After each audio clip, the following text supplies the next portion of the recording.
My name is Jessica Stedman. I'm going to be talking to you today about the bench press, and I'll be doing a functional analysis on it.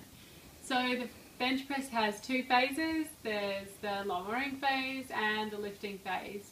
To do a bench press, you need to lay supine, so laying with your facing upwards and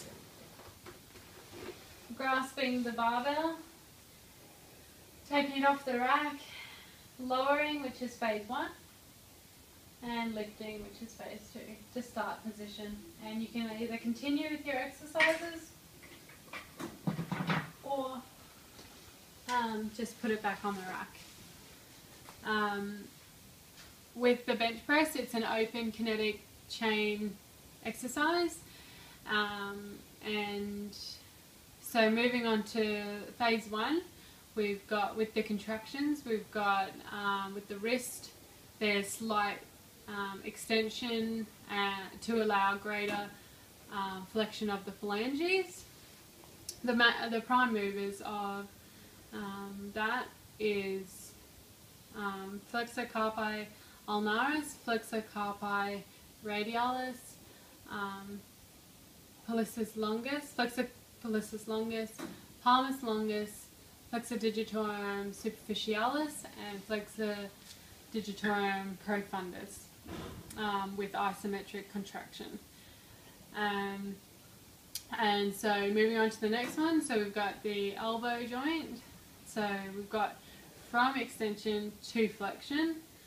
So the triceps and the aconius muscles are working there for the prime movers, and that's eccentric contraction as well. Moving on to the shoulders, we've got the glenohumeral joint, and we've got eccentric contraction there also. At that joint, there's extension and horizontal abduction, abduction, and so the prime moves for that joint is pectoralis major, coracobrachialis, biceps brachii, and anterior deltoid. And then the shoulder girdle, we've got this sartorius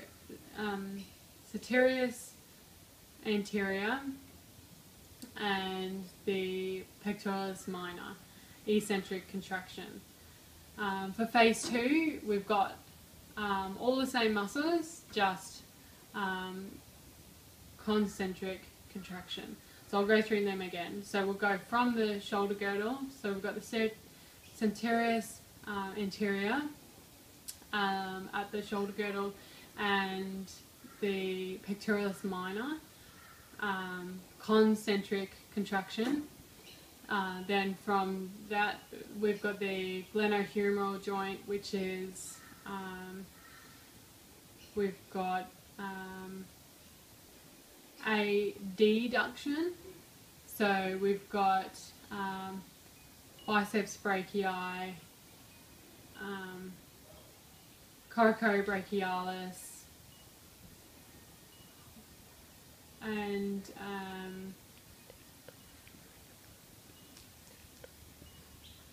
anterior deltoid.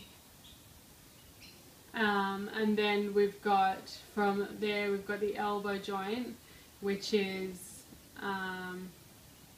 we're using our triceps and our aconius again, concentric contraction, and then back to our wrist, which is slightly